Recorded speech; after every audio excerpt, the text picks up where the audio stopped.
ನಮಸ್ಕಾರ ವೀಕ್ಷಕರೇ, ಸಂಯುಕ್ತ ಕರ್ನಾಟಕದ ಮಹಾಭಾರತ ಕಥನ ಕಾರ್ಯಕ್ರಮಕ್ಕೆ ಆತ್ಮೀಯವಾದ ಸ್ವಾಗತ.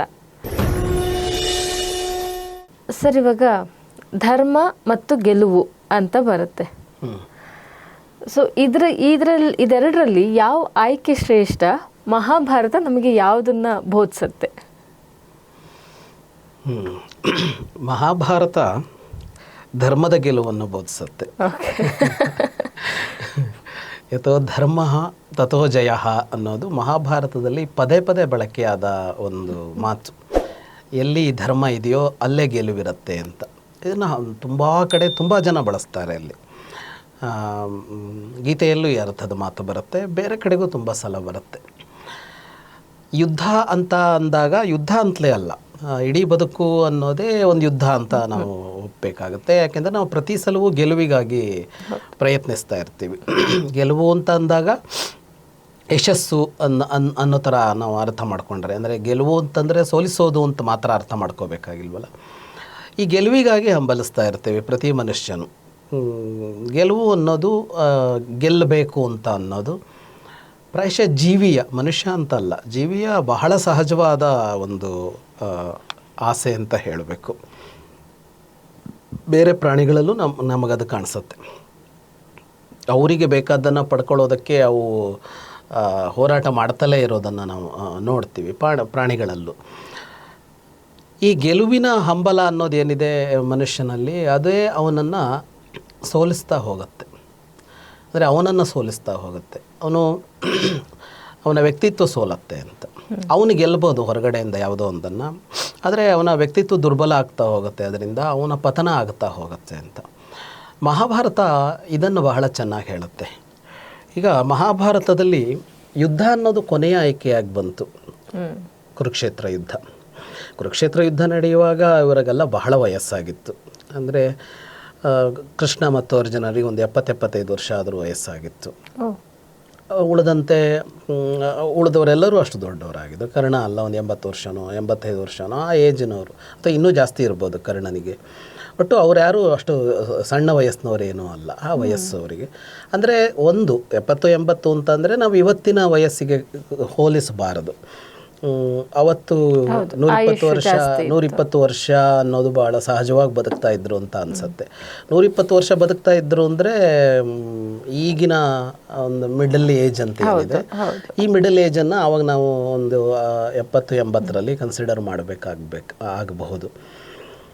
ಅಂದರೆ ಅಷ್ಟಾದ್ರೂ ಕೂಡ ಅವರಿಗೆ ಗೆಲುವು ಬಂದಿದ್ದು ಬದುಕಿನ ಒಂದು ಹಂತದ ಉತ್ತರಾರ್ಧದ ಹೊತ್ತಿನಲ್ಲಿ ಅಂತ ಹೇಳಬೇಕು. ಇದಕ್ಕೆ ಭಾಳ ಮುಖ್ಯವಾಗಿ ಕಾಣಿಸೋದೇನು ಅಂದರೆ, ಅವರು ಯುದ್ಧ ಮಾಡುವಾಗ ಅಭಿಮನ್ಯುವಿನ ಹೆಂಡತಿ ಗರ್ಭಿಣಿಯಾಗಿದ್ಲು ಅಂದರೆ ಮೊಮ್ಮಕ್ಕಳಾಗುವ ಏಜ್ ಬಂದಿತ್ತು ಅವರಿಗೆ ಅಂತಲೇ ಅರ್ಥ ಅಲ್ವಾ. ಅದು ಸಹಜವಾಗಿ ಒಂದು 60 ವರ್ಷದ ದಾಟಿರಬೇಕಲ್ಲ, ಸಹಜ ಇದೇನೆ ಅದು. ಅಲ್ಲಿಯವರೆಗೂ ಗೆಲುವು ನಡೀತಾನೆ ಇತ್ತು, ಗೆಲುವು ಆಗುತ್ತಾನೆ ಇತ್ತು. ಗೆಲುವು ಯಾರಿಗೆ ಆಗ್ತಾ ಇತ್ತು ಅಂದರೆ ದುರ್ಯೋಧನನಿಗೆ ಗೆಲುವು ಆಗ್ತಾ ಇತ್ತು ಅಂತ ಹೇಳಬೇಕು. ಹಲವು ಸಲ ಅವನು ಇವರನ್ನು ಸೋಲಿಸ್ತಾನೆ ಹೋಗಿದ್ದ ಅನ್ನೋ ತರಹ.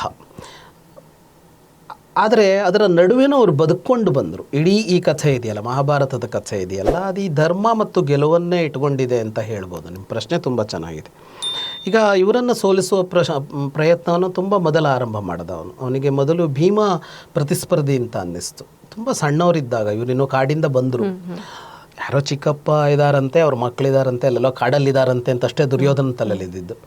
ಅವನು ಮುಕುಟರಹಿತ ಸಾರ್ವಭೌಮ ಆಗಿಬಿಟ್ಟಿದ್ದ ಆವಾಗಲೇ, ಸ್ಟಾರ್ ಕಿಡ್ಡು, ಏನು ಅವನದ್ದೇ ನಡೀತಾ ಇತ್ತು. ಆಗ ಇವರು ಬಂದಾಗ ಸಹಜವಾಗಿ ಎಲ್ಲರಿಗೊಂದು ಅನುಕಂಪ, ತಂದೆ ಕಳ್ಕೊಂಡಿದ್ದಾರೆ ಅಂತ. ಎರಡನೆಯದ್ದು ಬಹಳ ಬ್ರೈಟ್ ಆದ ಮಕ್ಕಳು. ಈ ಬ್ರೈಟ್ ಆದ ಮಕ್ಕಳು ಹೆಚ್ಚು ಜನರನ್ನು ಆಕರ್ಷಿಸ್ತಾರೆ. ಅವರು ನೋಡೋಕೆ ಚೆಂದ ಇದ್ದು, ಅವರಿಗೊಂದು ಪ್ರತಿಭೆ ಇದ್ದು, ಅವ್ರು ಜೋರಾಗಿದ್ದರೆ ಸಹಜವಾಗಿ ಎಲ್ಲರೂ ಅವರನ್ನು ಮಾತಾಡಿಸ್ತಾರೆ. ಇನ್ಯಾರನ್ನೋ ಕೀಳಾಗಿ ಕಾಣ್ತಾರೆ ಅಂತಲ್ಲ, ಅಂಥ ಮಕ್ಕಳನ್ನು ಜನ ಮಾತಾಡಿಸೋದು ಹೆಚ್ಚು. ಅದು ಅಸೂಯೆ ಹುಟ್ಟಿಸ್ತವನಿಗೆ. ಅವನಿಗೆ ಅನ್ನಿಸ್ತು ಇವರು ಅಪಾಯ ನಾಳೆ. ಇದರಲ್ಲಿ ಅಪಾಯ ಯಾರು ಅಂದರೆ ಭೀಮ. ಇವನನ್ನು ಕೊಂದರೆ ಇವ್ರನ್ನೆಲ್ಲ ನಾನು ನೋಡ್ಕೋಬೋದು ಅಂತ ಅನಿಸಿ ಅವನಿಗೆ ವಿಷ ಹಾಕೋದು, ಹಾವಿನ ಹತ್ರ ಕಚ್ಚಿಸೋದು ಎಲ್ಲ ಶುರು ಮಾಡಿಸ್ಕೊಂಡ ಅವನು. ಅಂದರೆ ಅಲ್ಲಿಂದಲೇ ಅವನು ಗೆಲುವಿಗಾಗಿ ಒಂದು ಪ್ರಯತ್ನ ಆರಂಭ ಮಾಡ್ದ. ಹಾಗಂತ ಅಲ್ಲಿ ಅವನಿಗೆ ಪೂರ್ಣ ಗೆಲುವೇನು ಸಿಗಲಿಲ್ಲ, ಆದರೆ ಅವನದ್ದೇ ನಡೀತಾ ಇತ್ತು. ಹಾಗೆ ಮುಂದುವರಿತು ಅರಗಿನ ಮನೆ ಪ್ರಸಂಗ ಬಂತು. ಅಲ್ಲೂ ಕೂಡ ಅವನು ಇವರನ್ನು ಸುಟ್ಟಾಕೋದಕ್ಕೆ ಹೊರಟಿದ್ದ. ಒಂದು ಹಂತದಲ್ಲಿ ಗೆಲುವು ಅವನದ್ದು ಆಯ್ತಲ್ಲಿ. ಏನಾಯ್ತಂದರೆ ಇವರು ಅನಾಥರಾಗಿ ಬದುಕೋ ಹಾಗಾಯಿತು. ಅನಾಥರು ಅಂತ ಯಾಕೆ ಬಳಸ್ತಾ ಇದ್ದೀನಿ ಅಂದರೆ ಅವ್ರು ಯಾರು ಅಂತ ಹೇಳ್ಕೊಳ್ಳೋ ಹಾಗಿಲ್ಲ, ಹಾಗೆ ಅಡಗಬೇಕಾಯ್ತು. ಈಗ ಅಜ್ಞಾತವಾಸ ಅಂತ ಆಮೇಲೆ ಮಾಡಿದ್ರಲ್ಲ, ಅದಕ್ಕಿಂತ ಕಠಿಣ ಅಜ್ಞಾತವಾಸ ಇಲ್ಲಿ ಮಾಡಿದ್ರು ಅವರು. ಯಾರಿಗೂ ತಾವ್ಯಾರು ಅಂತ ಹೇಳ್ಕೊಳ್ಳದೆ ಒಂದು ಬ್ರಾಹ್ಮಣರ ವೇಷ ಹಾಕ್ಕೊಂಡೋಗಿ ಯಾರ್ದೋ ಮನೇಲಿದ್ದು ಎಲ್ಲೋ ಭಿಕ್ಷೆ ಬೇಡ ತಿಂದು, ಭಿಕ್ಷೆ ಬೇಡಿ ಬದುಕ್ತಾರಲ್ಲ ಅವರು. ಭಿಕ್ಷೆ ಬೇಡೋದು ಅಂದರೆ ಇವತ್ತಿನ ಮಟ್ಟ ಅಲ್ಲ, ಅವತ್ತು ಭಿಕ್ಷೆ ಬೇಡೋದಕ್ಕೊಂದು ಗೌರವದ ಸ್ಥಾನ ಇತ್ತು. ನಾವು ಭಿಕ್ಷೆ ಬೇಡೋದನ್ನು ಬಹಳ ಕನಿಷ್ಠಕ್ಕಿಳಿಸಿ ಇವತ್ತು ನಿಷೇಧ ಮಾಡ್ಕೊಳ್ಳೋ ಹಂತಕ್ಕೆ ಬಂದಿದ್ದೀವಿ. ಅವತ್ತೊಂದು ಗೌರವದ ಇದಾಗಿತ್ತದು. ಹಾಗೆ ಬದುಕುವಂತಹ ಪರಿಸ್ಥಿತಿ ಎಲ್ಲ ಬಂತಲ್ಲ, ಅದನ್ನೆಲ್ಲ ನೋಡಿದಾಗ ಅಲ್ಲಿ ದುರ್ಯೋಧನನಿಗೆ ಒಂದು ಹಂತದ ಗೆಲುವು ಸಿಕ್ತು ಅಂತಲೇ ಹೇಳಬೇಕು. ಹೀಗೆ ಅಲ್ಲಿ ಧರ್ಮಕ್ಕಿಂತಲೂ ಗೆಲುವೇ ಮುಖ್ಯವಾಗಿ ಕಾಣಿಸ್ಕೊಳ್ತಾ ಹೋಯಿತು. ಆದರೆ ಧರ್ಮ ಬದುಕೊಂಡಿತ್ತು, ಧರ್ಮ ಸಾಯಲಿಲ್ಲ. ಅಧರ್ಮಕ್ಕೆ ಗೆಲುವು ಸಿಗ್ತಾ ಇತ್ತು, ಅಧರ್ಮ ವಿಜೃಂಭಿಸ್ತಾ ಇತ್ತು. ಹಾಗಂತ ಧರ್ಮ ಸತ್ತಿರಲಿಲ್ಲ. ಧರ್ಮಕ್ಕೆ ಒಂದು ಅಸ್ತಿತ್ವ ಇತ್ತು, ಅದು ಹಾಗೇ ಉಳ್ಕೊಂಡಿತ್ತು. ಅದು ಅನಭಿವ್ಯಕ್ತವಾಗಿತ್ತು ಅಂತ ಹೇಳಬೇಕು, ಕಾಣಿಸಿಕೊಳ್ತಾ ಇರಲಿಲ್ಲ, ಅದಕ್ಕೆ ಅಭಿವ್ಯಕ್ತಿ ಇರಲಿಲ್ಲ ಅಂತ. ಹಾಗೆ ಒಂದು ದ್ರೌಪದಿ ಸ್ವಯಂವರ ಆಯಿತು, ಇಂದ್ರಪ್ರಸ್ಥ ಸಿಕ್ತು. ಅದಾದ ಮೇಲೆ ಮತ್ತೆ ದ್ಯೂತ ಅಂತ ಬಂತು, ಜೂಜು ಅಂತ ಬಂತು. ಅಲ್ಲಿ ಅಂತೂ ಸ್ಪಷ್ಟವಾಗಿ ಗೆಲುವಿನ ವಿಜೃಂಭಣೆ, ಅಂದರೆ ಅಲ್ಲಿ ಧರ್ಮದ ವಿಜೃಂಭಣೆ ಇಲ್ಲ. ಅಲ್ಲಿ ಧರ್ಮ ಮೇಲುಗೈ ಸಾಧಿಸಲಿಲ್ಲ, ಅಲ್ಲಿ ಗೆಲುವು ಮೇಲುಗೈ ಸಾಧಿಸ್ತು. ಆ ಗೆಲುವಿಗೆ ಬಣ್ಣ ಇಲ್ಲ, ಅಂದರೆ ಗೆಲುವಿಗೆ ಒಂದು ನೀತಿ ಇಲ್ಲ, ಗೆಲುವಿಗೆ ಒಂದು ಕ್ರಮ ಅಂತ ಇಲ್ಲ. ಗೆಲುವು ಹೇಗೂ ಬರುತ್ತೆ, ಅದು ಮೋಸದಿಂದಲೂ ಬರ್ಬೋದು, ಸಹಜವಾಗಿಯೂ ಬರ್ಬೋದು, ಅಂದರೆ ತನ್ನಷ್ಟಕ್ಕೂ ಬರ್ಬೋದು, ಅಥವಾ ನ್ಯಾಯದ ದಾರಿಯಿಂದಲೂ ಸಿಗಬಹುದು ಅದು. ಹಾಗಾಗಿ ಗೆಲುವು ಅನ್ನೋದು ಅದರ ಹಿಂದ್ಗಡೆ ಇನ್ನೊಂದು ಬೇಕಾಗತ್ತೆ. ಇದು ಧರ್ಮದ ಮಾರ್ಗದಲ್ಲಿ ಸಿಕ್ಕ ಗೆಲುವ, ಅಧರ್ಮದ ಮಾರ್ಗದಲ್ಲಿ ಸಿಕ್ಕ ಗೆಲುವ ಅಂತ ಒಂದು ಬೇಕು. ಅದಕ್ಕೆ ಧರ್ಮ ವಿಜಯವ ಅಧರ್ಮ ವಿಜಯವ ಅಂತ ಬೇಕಾಗತ್ತೆ. ಅದನ್ನು ಹೊರತುಪಡಿಸಿ ಗೆಲುವು ಅನ್ನೋದಕ್ಕೆ ಒಂದು ಸ್ವಭಾವ ಇಲ್ಲ, ಒಂದು ಆಕೃತಿ ಇಲ್ಲ ಅದಕ್ಕೆ. ಹಾಗಾಗಿ ಅಲ್ಲಿ ಏನಾಯಿತು, ಅಲ್ಲೊಂದು ಗೆಲುವು ಸಿಕ್ತು ಅವನಿಗೆ ಅಂತ. ಈ ಗೆಲುವೇ ಕಂಟಿನ್ಯೂ ಆಗ್ತಾ ಇತ್ತು. ಯಾವುದರದ್ದು ಅಂದರೆ ಅಧರ್ಮದ್ದು ಅಂತ. ಕೊನೆಗೊಮ್ಮೆ ಧರ್ಮಕ್ಕೆ ಗೆಲುವು ಸಿಕ್ತು, ಅದು ಕುರುಕ್ಷೇತ್ರದ ಯುದ್ಧದಲ್ಲಿ ಅಂತ.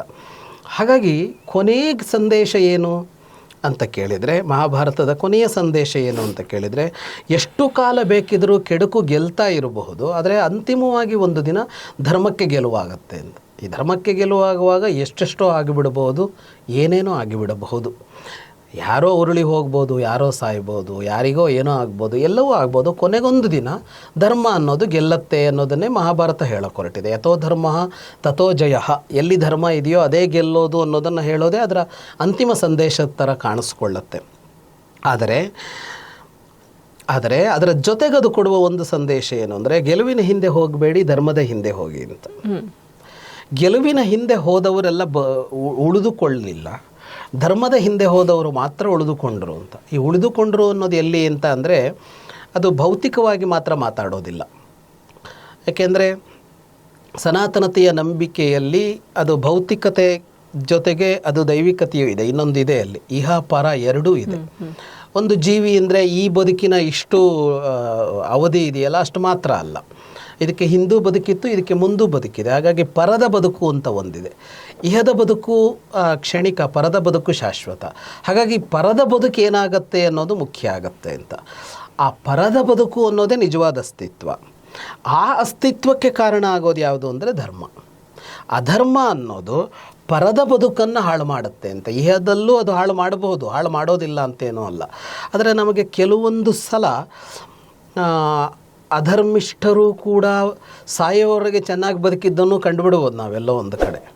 ಆದರೆ ಪರದ ಬದುಕೇನಾಯಿತು ಅನ್ನೋದು ಪ್ರಶ್ನೆ ಆಗುತ್ತೆ. ಮಹಾಭಾರತದಲ್ಲಿ ಅಂತ ತಗೊಂಡ್ರೆ ದುರ್ಯೋಧನಾದಿಗಳ ಇಹದ ಬದುಕು ಕೂಡ ಚೆನ್ನಾಗೇನೂ ಇರಲಿಲ್ಲ. ಅಂದರೆ ಹೊರಗಡೆಯಿಂದ ನೋಡೋದಕ್ಕೆ ಅವರು ರಾಜರಾಗೇ ಇದ್ದರು, ಅಥವಾ ಅವ್ರ ಹತ್ರನೇ ಸಂಪತ್ತಿತ್ತು, ಇವರದ್ದನ್ನು ಅವ್ರು ಕಿತ್ಕೊಂಡು ಅವರೇ ಅನುಭವಿಸ್ತಾ ಇದ್ದರು ಅಂತ ಕಾಣಿಸುತ್ತೆ. ಆದರೆ ಅವ್ರು ಯಾರೋ ನೆಮ್ಮದಿಯಿಂದ ಇರಲಿಲ್ಲ. ಕಾಡಲ್ಲಿದ್ದರು, ಇನ್ನೆಲ್ಲೋ ಇದ್ದರು, ನೆಮ್ಮದಿಯಿಂದ ಇದ್ದವ್ರು ಇವರೇ, ತಂಪಾಗಿದ್ದವ್ರು ಇವರೇ. ಅವರು ಹೇಗೆ ಅಂದರೆ, ಒಂದು ಪ್ರಜಾಗರ ಪರ್ವ ಅಂತ ಬರುತ್ತೆ ಮಹಾಭಾರತದಲ್ಲಿ. ಅದೇನೆಂದರೆ, ಯುದ್ಧಕ್ಕಿಂತ ಮೊದಲು ಈ ಸಂಧಾನ ನಡೀತಾ ಇರುತ್ತಲ್ಲ, ಆವಾಗ ಮೊದಲು ಸಂಜೆಯನ್ನು ಕಳಿಸಿರ್ತಾರೆ ಆ ಕಡೆಯಿಂದ. ಧೃತರಾಷ್ಟ್ರನ ಸಂದೇಶ ಹೊತ್ತು ಬಂದಿರ್ತಾನೆ. ಅವನು ಬಂದವನು ವಿಚಿತ್ರವಾದ ಧೃತರಾಷ್ಟ್ರನ ನಿಲುವನ್ನು ಹೇಳಿರ್ತಾನೆ. ಆ ಮಾತಲ್ಲಿ ಒಂದೇ ಒಂದು ಶಬ್ದವು ನಿಮ್ಮ ರಾಜ್ಯವನ್ನು ನಿಮಗೆ ಹಿಂದಿರುಗಿಸುತ್ತೇನೆ ಅನ್ನೋ ಮಾತಿಲ್ಲ. ಯುದ್ಧ ಮಾಡೋದು ಒಳ್ಳೇದಲ್ಲ ಅಂತ ಧೃತರಾಷ್ಟ್ರ ಹೇಳಿ ಕಳಿಸಿರ್ತಾನೆ. ಯುದ್ಧ ಮಾಡಬಾರದು, ಅದು ಒಳ್ಳೇದಲ್ಲ ಅಂತ. ಅಂದರೆ ಅರ್ಥ ಏನು ಅಂದರೆ, ನಾವು ರಾಜ್ಯ ಕೊಡಲ್ಲ, ನೀವು ಯುದ್ಧ ಮಾಡಬೇಡಿ ಅಂತ. ಅದಾದ ಮೇಲೆ ಅಲ್ಲಿಂದ ಸಂಜೆಯೇ ಹಿಂದಿರುಗುತ್ತಾನೆ. ಸಂಜೆಯೇ ಬಂದು ಮಾತಾಡ್ತಾನೆ. ಸಂಜೆ ಆಗಿರುತ್ತೆ ಅವನು ಬಂದಾಗ. ಅವನು ಉಳಿದ ವಿಷಯ ಎಲ್ಲ ಹೇಳ್ತಾನೆ. ನಿನ್ನ ಯೋಗಕ್ಷೇಮ ವಿಚಾರಿಸಿದ್ದಾರೆ ಅದು ಎಲ್ಲ ಹೇಳ್ತಾನೆ. ಇದಕ್ಕೆ ಸಂಬಂಧಪಟ್ಟಂತೆ ಏನು ಸಂದೇಶ ಅಂತ ಕೇಳ್ತಾನೆ ಧೃತರಾಷ್ಟ್ರ. ಅದಕ್ಕೆ ಸಂಜೆ ಹೇಳ್ತಾನೆ, ನಾಳೆ ರಾಜ್ಯಸಭೆ ಸೇರಿಸು, ಎಲ್ಲರೂ ಇರ್ತಾರಲ್ಲ ಅಲ್ಲಿ ಹೇಳ್ತೀನಿ ಅಂತ ಹೇಳ್ತಾನೆ. ಸಂಜೆ ಇಲ್ಲಿ ಹೇಳೋದಿಲ್ಲ ಅದನ್ನ. ಅವತ್ತು ರಾತ್ರಿ ನಿದ್ದೆ ಬರೋದಿಲ್ಲ ಧೃತರಾಷ್ಟ್ರನಿಗೆ. ಅವನದೇ ಸಾರಥಿ, ಆದರೆ ಅವನು ಹೇಳೋದಿಲ್ಲ ಅವನಿಗೆ ಪರ್ಸ್ನಲ್ಲಾಗಿ, ನಾಳೆ ರಾಜ್ಯಸಭೆಯಲ್ಲಿ ಮಾತಾಡ್ತೀನಿ ನಾನು ಅದನ್ನು ಅಂತ. ರಾತ್ರಿ ನಿದ್ದೆ ಬರೋದಿಲ್ಲ. ಪ್ರಜಾಗರ ಪರ್ವ ಅಂತ ಕರೆದಿದ್ದಾರೆ. ಜಾಗರ ಅಂದರೆ ಎಚ್ಚರಿ ಇರೋದು, ಹಾಗಾಗಿ ಪ್ರಜಾಗರ ಅಂತ ಎಚ್ಚರಿ ಇರೋದು ಅಂತ. ಅವನಿಗೆ ನಿದ್ದೆ ಬರದೆ ವಿದುರನ್ನು ಕರೆಸ್ಕೋತಾನೆ. ಏನಾದರೂ ಹೇಳು ನಿದ್ದೆ ಬರೋಲ್ಲ ಅಂತ. ಆಗ ವಿದುರ ಮಾತಾಡ್ತಾನೆ. ಅದೇ ವಿದುರ ನೀತಿ ಅಂತ ಕರೆಸ್ಕೊಳ್ಳುತ್ತೆ. ಅದಾಗಿಯೂ ಸನತ್ಸುಜಾತರನ್ನು ಕರೆಸ್ತಾನೆ. ಅದಾದಮೇಲೆ ಅಧ್ಯಾತ್ಮ ಬೋಧನೆ ಮಾಡೋದಕ್ಕೆ ಅವನಿಗೆ ಇನ್ನೂ ನಿದ್ದೆ ಬರಲಿಲ್ಲ ಅಂತ. ಅದಕ್ಕೆ ಸನತ್ಸುಜಾತೀಯ ಅಂತ ಪ್ರಸಿದ್ಧವಾಗಿದೆ ಮಹಾಭಾರತದಲ್ಲಿ. ಬೆಳಗ್ಗೆ ತನಕ ಅವನು ಎಚ್ಚರಿದ್ದೇ ಕಳೀತಾನೆ. ಯಾಕೆ ಅಂತ ಅಂದರೆ ಅವ್ರು ಏನು ಹೇಳಿದ್ದಾರೆ ಅಂತಲೇ ಇದಕ್ಕೆ ಅಂತ. ಅವತ್ತು ರಾತ್ರಿ ಅವ್ರು ಆರಾಮಾಗಿ ನಿದ್ದೆ ಮಾಡಿದ್ದಾರೆ. ಸಂಜೆ ಹಂಗೆ ಹೇಳಬೇಕಾದನ್ನು ಹೇಳಿ ಕಳಿಸಿ ಅವ್ರು ಆರಾಮಾಗಿ ನಿದ್ದೆ ಮಾಡಿದ್ದಾರೆ. ಉಳಿದ ದಿನಗಳಲ್ಲೂ ಹಾಗೆ ಅವರು ವನವಾಸಾದಿಗಳಲ್ಲಿ ಇದ್ದಾಗಲೂ ಇವರೇ ಇಲ್ಲಿ ಒದ್ದಾಡ್ತಾ ಇದ್ದರು. ಅವರು ಬಹಳ ಆರಾಮಾಗಿದ್ದು ಕಳೆದುಬಿಟ್ರು. ಅಂದರೆ ಇದರ ಅರ್ಥ ಏನು ಅಂತ ಕೇಳಿದರೆ, ಅಧರ್ಮ ಇದೆಯಲ್ಲ ಅದು ಯಾವಾಗಲೂ ನೆಮ್ಮದಿಯಿಂದ ಇರಲ್ಲ. ಅನ್ಯಾಯ ಇದೆಯಲ್ಲ, ಅನ್ಯಾಯ ಯಾವಾಗಲೂ ನೆಮ್ಮದಿಯಿಂದ ಇರೋದಿಲ್ಲ. ಅನ್ಯಾಯಕ್ಕೆ ನೆಮ್ಮದಿಗೆ ಆಗಿ ಬರೋದಿಲ್ಲ. ಅನ್ಯಾಯದ ಜೊತೆಗೆ ಒಂದಿಷ್ಟು ಕಾಲ ಅಧಿಕಾರ ಸಂಪತ್ತುಗಳಿರಬಹುದು, ಆದರೆ ತೃಪ್ತಿ ನೆಮ್ಮದಿ ಅಂತ ಇದೆಯಲ್ಲ ಅದು ಯಾವತ್ತೂ ಅನ್ಯಾಯದ ಜೊತೆಗೆ ಇರೋದಿಲ್ಲ. ಆದರೆ ಧರ್ಮದ ಜೊತೆಗೆ ಹಾಗಲ್ಲ. ಧರ್ಮದ ಜೊತೆಗೆ ಎಷ್ಟೋ ಸಲ ಧರ್ಮದ ಜೊತೆಗೆ ಅಧಿಕಾರ ಇಲ್ಲದೆ ಇರೋದು ಕಾಣಿಸುತ್ತೆ, ಧರ್ಮದ ಜೊತೆಗೆ ಸಂಪತ್ತು ಇಲ್ಲದೆ ಇರೋದು ಕಾಣಿಸುತ್ತೆ, ಆದರೆ ಧರ್ಮ ನೆಮ್ಮದಿಯಾಗಿರುತ್ತೆ ಅಂತ. ಹಾಗಾಗಿ ಈ ಗೆಲುವು ಅನ್ನೋದು ಎಷ್ಟೋ ಸಲ ಅಧರ್ಮದ್ದಾಗಿರುತ್ತೆ, ಆದರೆ ಅಂತಿಮ ಗೆಲುವು ಧರ್ಮದ್ದಾಗತ್ತೆ. ಹಾಗಾಗಿ ಧರ್ಮ ಗೆಲುವು ಅಂತ ಬಂದಾಗ ಧರ್ಮದ ಹಿಂದೆ ಹೋಗಬೇಕೇ ಹೊರತು ಗೆಲುವಿನ ಹಿಂದಲ್ಲ ಅಂತ. ಯಾಕೆಂದರೆ ಅಧರ್ಮದಿಂದ ಬಂದ ಗೆಲುವು ಶಾಶ್ವತವಾದದ್ದಲ್ಲ, ಅದು ಅಶಾಶ್ವತವಾದದ್ದು. ಧರ್ಮದಿಂದ ಬಂದ ಗೆಲುವು ಶಾಶ್ವತವಾದದ್ದು ಅಂತ. ಹಾಗಾಗಿ ಧರ್ಮದ ಹಾದಿಯಲ್ಲೇ ಸಾಗಿದ ಪಾಂಡವರಿಗೆ ಅನಂತರವೂ ಅವರು ಅನಂತ ಕಾಲದವರೆಗೂ ಅವರಿಗೆ ಪರಲೋಕ ಸಿಕ್ತು ಅಂತಲೇ. ಆದರೆ ದುರ್ಯೋಧನಾದಿಗಳಿಗೆ ಹಾಗಾಗಿಲ್ಲ. ಒಂದಿಷ್ಟು ಕಾಲ ಸ್ವರ್ಗ ಸಿಕ್ತು, ಆದರೆ ಆಮೇಲೆ ಅವರು ನರಕ ಭಾಜನರಾದರು ಅಂತಲೇ ಬರುತ್ತೆ ಅಂತ. ಅದರಿಂದ ಧರ್ಮ ಮತ್ತು ಗೆಲುವು ಅಂತ ಅನ್ನೋದನ್ನೇ ಮಹಾಭಾರತ ವಿಮರ್ಶಿಸಿದೆ ಅಂತ ಹೇಳಬೇಕು. ಓಕೆ, ಸೊ ನೋಡಿದ್ರಲ್ಲ ವೀಕ್ಷಕರೇ, ಧರ್ಮದ ಗೆಲುವನ್ನು ನಾವು ಜೀವನದಲ್ಲಿ ಪಡ್ಕೊಬೇಕು, ಆದರೆ ಅದನ್ನು ದಕ್ಸ್ಕೊಳ್ಳೋಕ್ಕೆ ತಾಳ್ಮೆ ಅನ್ನೋದು ಅಷ್ಟೇ ಇಂಪಾರ್ಟೆಂಟು. ಯಾಕೆಂದರೆ ನಾವು ಸಡನ್ನಾಗಿ ಗೆಲುವನ್ನು ಪಡಿತೀವಿ ಅಂದರೆ ಸಾಧ್ಯ ಇಲ್ಲ. ಧರ್ಮದ ಹಾದಿಯಲ್ಲೇ ಸಾಕಷ್ಟು ಸಂಕಷ್ಟಗಳು ನಮಗೆ ಎದುರಾಗಬಹುದು. ಅದನ್ನು ಎದುರಿಸಿ ಧರ್ಮದ ಗೆಲುವನ್ನು ಸಾಧಿಸುವ ತಾಳ್ಮೆಯನ್ನು ಜೊತೆಗೆ ಮೈಗೂಡಿಸ್ಕೊಳ್ಳೋಣ ಅಂತ ಹೇಳ್ತಾನೆ. ನಮಸ್ಕಾರ.